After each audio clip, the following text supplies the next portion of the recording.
10+2 करते करते मैं अपने शहर का एक जाना माना अपराधी हो गया, क्रिमिनल। अब जीवन में मेरी चुनौती आ गई, अकेले रहना है, खाना बनाना है, पढ़ना है। जैसे ही किताब खोलूं, 4 लाइन पढ़ूं, मुझे नींद आ जाए। सतपथ पर हमें लगाकर ही जाते हैं, हमें जगा कर ही। हमें अपने बच्चों के जिंदगी से संघर्ष नहीं छीनना चाहिए। सिविल सर्विस एग्जामिनेशन भारत का एक ऐसा एग्जामिनेशन है, मिनिमम 7 घंटा पढ़ना है। ये बड़ी बात नहीं है। 365 दिन पढ़ना। यूपीएससी क्या है? तुम यूपीएससी देना चाहते हो? क्या है ये? वसुधा का नेता कौन हुआ? भूखंड विजेता कौन हुआ? अतुलित यश क्रेता कौन हुआ? नवधर्म प्रणेता कौन हुआ? मैं रश्मिरथ की इन लाइनों से अपनी कहानी शुरू करूंगा, क्योंकि इन लाइनों ने सिर्फ दर्शन की भूमिका नहीं अदा की। They were not simply the lines of philosophy. These lines had the potential to change the life of any individual on this earth. हर आदमी एक एम्बिशन लेकर पैदा होता है, या पैदा नहीं भी हुआ तो समय के साथ उस एम्बिशन को वो पैदा करता है, या ना भी कर पाए तो समाज उसे एम्बिशन देता है। कम से कम पेरेंट्स कहते हैं मेरा राजा बेटा। मतलब बच्चा अगर रिक्शे वाले के घर में भी पैदा हुआ तो मां तो उसको राजा ही बोलेगी। यानी हर फैमिली में या तो एम्बिशन आपको नेचुरल मिला है, या आपको समाज ने दिया है, या आप अपने घर से ही इंस्पायर्ड हैं। तो ये जो लाइनें हैं 4, वो ये पूछ रही हैं कि तुम्हें पता है कि वसुधा का, इस धरती का नेता कौन हुआ?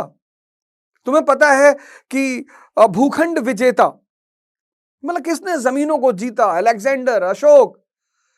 अतुलित यश क्रेता, इतना यश, इतना सम्मान, जैसे श्री कृष्ण। नवधर्म प्रणेता, किसने नए धर्मों को चलाया? कौन थे वो लोग जिन्होंने ये सारे काम किए? तो अगली लाइन में वो बोलता है, जिसने न कभी आराम किया, विघ्नों में रहकर काम किया। जिसने न कभी आराम किया, विघ्न। हम सब भागते हैं, कोई हमारा हाथ देखता है और उसने कह दिया तुम्हारी लाइफ में बहुत संघर्ष है, आप टेंशन में आ गए कि अच्छा बाबा जी, तो संघर्ष तो मोदी जी की भी जिंदगी में है ना। 2 बार प्राइम मिनिस्टर बन चुके हैं, तीसरी बार बनने जा रहे हैं। संघर्ष नहीं है? हमने संघर्ष शब्द को बहुत नेगेटिवली ले लिया। दंगल मूवी का एक बड़ा प्यारा गाना, मां के पेट से मरघट तक है तेरी कहानी, दंगल दंगल। थीम सॉन्ग है वो, थीम। मुझे वो थीम सॉन्ग इतना अच्छा लगा कि मां के पेट से मरघट तक। तो संघर्ष जो है वो जीवन का एक अहम हिस्सा है। आपको नहीं करना, आप हिमालय चले आओ, बचोगे नहीं। जिसने ना कभी आराम किया, विघ्नों में, विघ्न मतलब चैलेंज, चुनौती, संघर्ष। अब ये चैलेंज करता क्या है? इसीलिए जो बड़े घरों के बच्चे होते हैं, बड़ों घर के मतलब एरिस्टोक्रेसी के बच्चे हैं, वो उनके माँ बाप क्या करते हैं, जीवन के एक बहुत बड़े हिस्से में उनको चैलेंज नहीं लेने देते। अरे मेरा बेटा, एसी नहीं है, जनरेटर लगा दो। नहीं, अकेले बाजार नहीं जाएगा, अंधेरे में नहीं जाएगा। जिसने ना कभी आराम किया, विघ्नों में रह। वो बड़े लोग क्या करते हैं, अपने बच्चों से ये छोटे छोटे चैलेंज छीन लेते हैं प्यार में। कभी सुना है कि प्यार नुकसान करता? बहुत करता है। ऐसी नहीं कि दुश्मनी ही नुकसान करती, प्यार भी बहुत नुकसान करता है। चैलेंजेस। मैं छोटा था क्लास में, तो लोग मुझे टीप मारते थे, दिन में 4 बार मार दिया। होमवर्क वाली जो मेरी कॉपी होती थी उसमें गोद देते थे आगे, मतलब ऐसे बना दिया कि ये टीचर से मार खाएगा। मेरे होमवर्क वाले पेज को टेयर कर देते थे। मैं एक सामान्य से घर का लड़का, गांव से आया हुआ, गोंडा शहर में पैदा हुआ। फातिमा इंटर कॉलेज में मेरी पढ़ाई शुरू हुई, दुनिया का सबसे प्यारा स्कूल, कम से कम मेरे लिए। श्रेष्ठतम टीचरों से मुलाकात हुई, अच्छे अच्छे टीचरों से, चंद्रभूषण सिंह, सीबी सिंह। पता नहीं क्या देखते थे, अभी जल्दी मेरी मुलाकात उनसे शादी में हुई। वो मेरे अंदर पता नहीं क्या देखते थे, बोलते थे तुम, गाली देते थे, मतलब ऐसे वर्ड का इस्तेमाल, तुम साले राजा बनोगे किसी दिन, अदा है तुम्हारे अंदर। मैम हैना थी, मैम अलेक्जेंडर थी, पढ़ाते थे। और फिर वो अवध ओझा एक यू टर्न मारता है क्लास 11th में आकर, एक दूसरी दुनिया में एंटर करता, मार खा के, परेशान होके, और मां बाप अलग परेशान, 20 साल से गांव से बाहर भगा दिया।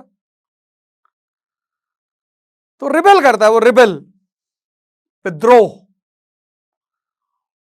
अभी एक शो पे था मैं, उस शो पे मैंने बताया कि इतनी मेरी स्थिति खराब हो गई थी कि मुझे रिपेल करना पड़ा, झगड़ा करना पड़ा। हमें अपने बच्चों के जिंदगी से संघर्ष नहीं छीनना चाहिए, क्योंकि ये संघर्ष करते क्या है। अगली लाइन फिर कहती है कि जीवन में विघ्न जब आते हैं, सोते से हमें जगाते हैं। This is the duty of struggle. जीवन में विघ्न जब आते हैं, सोते से हमें जगाते हैं। क्या करते हैं? मन को मरोड़ते हैं पल पल, डिप्रेशन, फ्रस्ट्रेशन, टेंशन। आप खुद से लड़ रहे हो, आप आईएएस की तैयारी कर रहे हो, उसमें डेली मिनिमम 7 घंटा पढ़ना है, मिनिमम।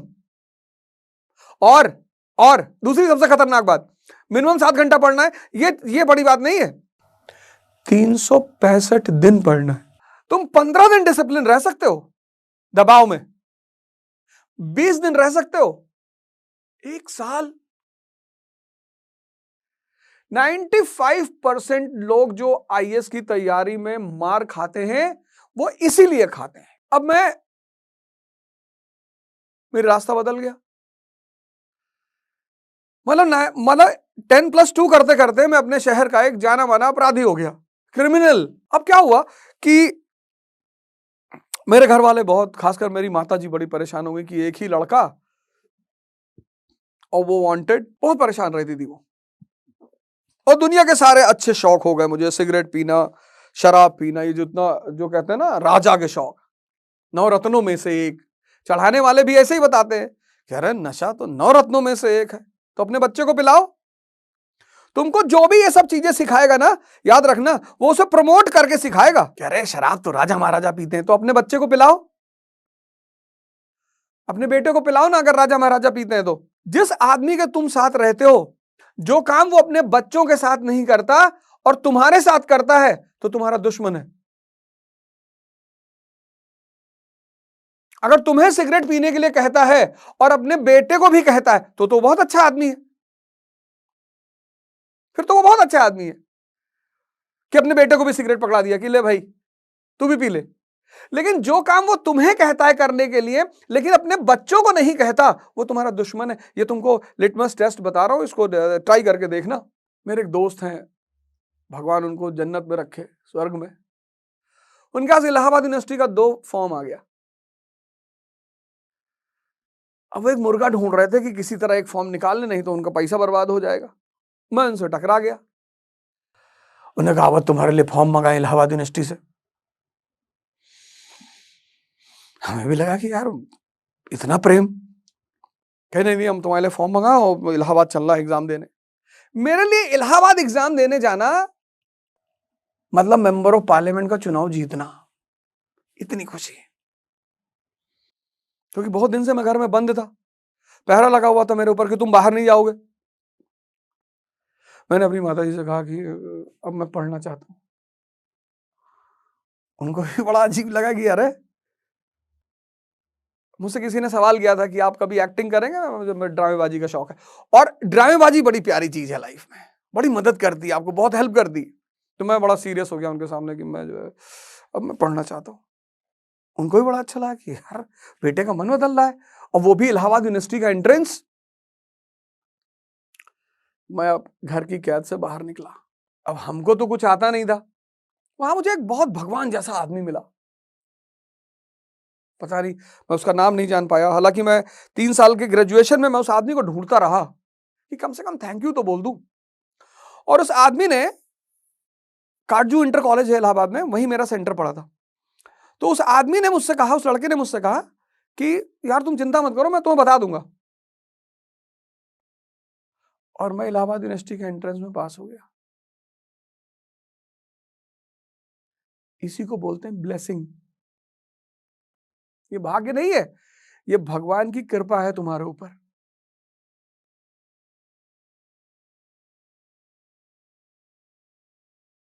तो कहानी कहां से शुरू हुई थी कि जीवन में विघ्न जब आते हैं, सोते से हमें जगाते हैं, मन को मरोड़ते हैं पल पल, तन को झंझोरते हैं पल पल। मैं पढ़ने वाला स्टूडेंट हो गया इलाहाबाद यूनिवर्सिटी में, चैलेंज आ गया मेरे जीवन में, तो चैलेंज लेने का शौक है हमको।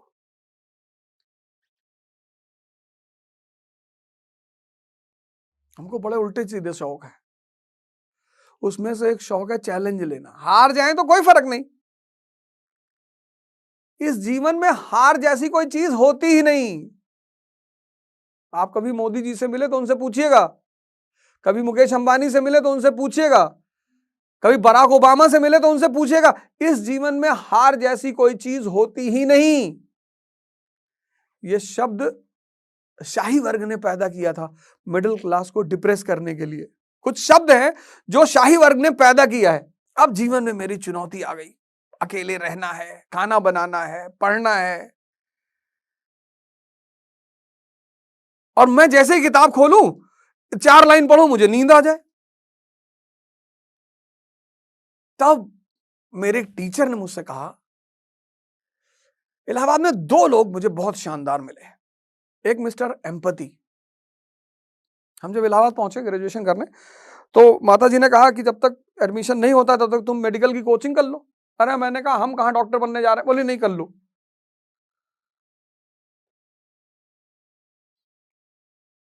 कुछ चीजें हैं जो आपको जीवन में कभी नहीं बनना है, आपको पता है कि बनना ही नहीं, डॉक्टर मुझे बनना ही नहीं, पर उन्होंने जबरदस्ती मेरी सचदेवा कोचिंग में एडमिशन करा दिया। वहां मुझे बहुत शानदार आदमी मिले, एम्पैथी साहब। अगर आप इलाहाबाद से हैं, इवनिंग क्रिश्चियन कॉलेज में पढ़ाते थे वो, और हमारी कोचिंग में वो पढ़ाते थे बॉटनी। भगवान जैसा टीचर, भगवान जैसा टीचर, भगवान, हंसता हुआ, नाचता हुआ, गाता हुआ टीचर। तब हमें पहली बार पता चला कि यार पढ़ना का भी एक स्टाइल है। और एच एस उपाध्याय सर का तो नाम बार बार मैं लेता हूं।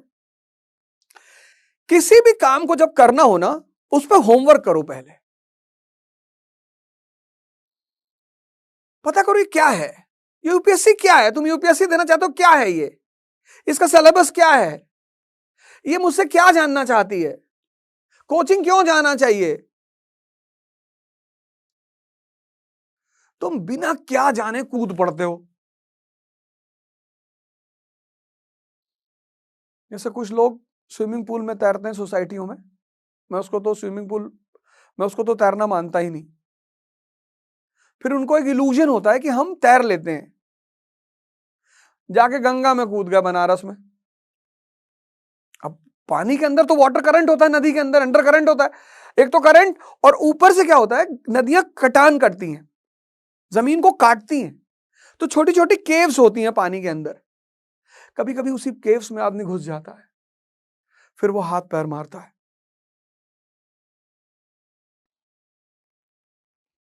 और ज्यादातर लोग हाथ पैर मार के मर जाते हैं। किसी चीज को करना चाहते हो, उस पर होमवर्क करो, R&D करो, टाइम दो उसको। सिविल सर्विस एग्जामिनेशन भारत का एक ऐसा एग्जामिनेशन है जिसको एक ऐसा वर्ग चाहिए, एक ऐसा क्लास चाहिए जिसको प्रैक्टिकल यूटिलिटी ऑफ सब्जेक्ट्स पता हो, थ्योरेटिकल नहीं, प्रैक्टिकल। 1950 की इंडियन इकोनॉमी, 1991 की इंडियन इकोनॉमी, और 2040 की, हम कहां थे, हम कहां पहुंचे, कहां जाना चाहते हैं, ये उसकी डिमांड है। लेकिन ये चीज समझने के लिए जो थियोरेटिकल पार्ट ऑफ इकोनॉमी है वो तो समझना पड़ेगा। Studying is different, preparation is different. Studying का मतलब आपने नेशनल इनकम चैप्टर को तैयार किया, दैट इज स्टडीइंग। आपको पता चला जीडीपी क्या है, आपको पता चला जीएनपी क्या है, आपको पता चला एनडीपी क्या है, ये सब आपको पता चला, ये स्टडीइंग है, फर्स्ट पार्ट। सेकेंड पार्ट ये है कि आपको ये पता चला कि 1950 में इंडिया की जीडीपी क्या थी। कहां कहां से आती थी? तुम्हारा बेसिक्स नहीं है ना, बना लो। पहला पॉइंट अपनी डायरी में लिखो कि whosoever wants to prepare for IAS should have basics। क्योंकि ज्यादातर लोग क्या करते हैं, 10th के बाद ह्यूमैनिटीज छोड़ देते हैं, तो आपको पता नहीं what is economy, what is geography, what is polity. This is the first step which you have to follow. Basics, economy का क्या रोल है लाइफ में, ज्योग्राफी का क्या रोल है लाइफ में, हिस्ट्री का क्या रोल है लाइफ में। India is a country of unity in diversity. If Ashok can handle it, if Akbar can handle it, why not the present government of India? उस डाइवर्सिफाइड भारत को अगर अशोक हैंडल कर सकता है, अकबर कर सकता है, तो आज की भारत सरकार भी कर सकती है। इसलिए पढ़ना है। जीवन में विघ्न जब आते हैं, सोते से हमें जगाते हैं। तैयारी शुरू करो तो जाग जाओ। अगर जागोगे नहीं, कोचिंग पहुंच जाओगे, कुछ समझ में आएगा नहीं, और दिमाग खाली रह नहीं सकता। तो लड़के हो तो लड़की पकड़ लोगे, और लड़की हो तो लड़का पकड़ लोगे, पकड़ोगे जरूर। तुमको किसी की आंखों में जन्नत दिखाई पड़ने लगेगी कि ये आंखें नहीं है। जब भी हमारा मन हमारे गोल, मन शांत नहीं रह सकता ना। कुछ चीजों जैसे हर बॉडी पार्ट्स के अपने फंक्शंस हैं, किडनी का फंक्शन है, लीवर का फंक्शन है, हार्ट का फंक्शन है, ऐसे मन का भी फंक्शन है। वो शांत नहीं हो सकता। या तो कोमा में शांत होगा, या तो मरने पे शांत होगा, परमानेंट शांत हो जाएगा। वैसे वो शांति नहीं हो सकता। तुम करके देखो, आंख बंद करके देखो, शांत करके देखो, तुम पागल हो जाओगे। तुम मन को रोक नहीं सकते।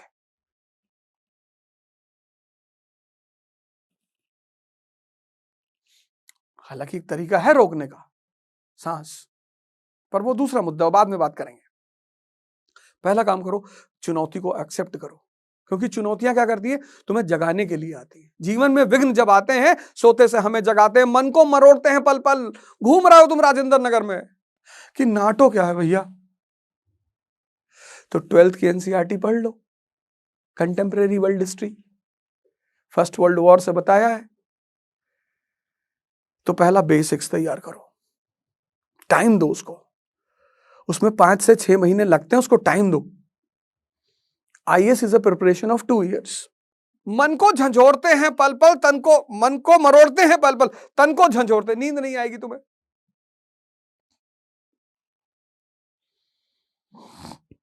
अच्छी बात है।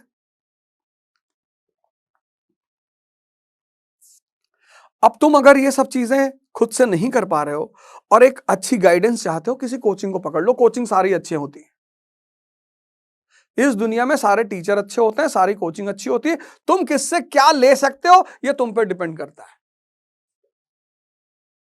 महमूद गजनी मकड़े से सीख लेता है। मकड़ा जाला बनाते बनाते गिर रहा है, फिर उठ रहा है, फिर गिर रहा है, फिर उठ रहा है, फाइनली वो जाला बना ही लेता है। वो उससे सीख ले रहा है। सीखना is a art, learning is a art.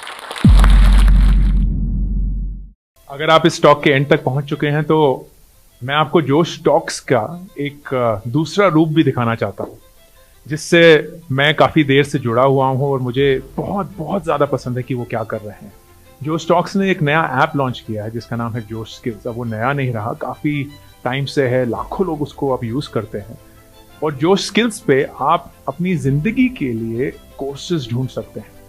वो कोर्स नहीं जो आपको physics, chemistry, commerce, business studies पढ़ाएंगे, वो कोर्सेज जो आपकी जिंदगी में आपको कैसे जीना चाहिए वो सिखाएंगे।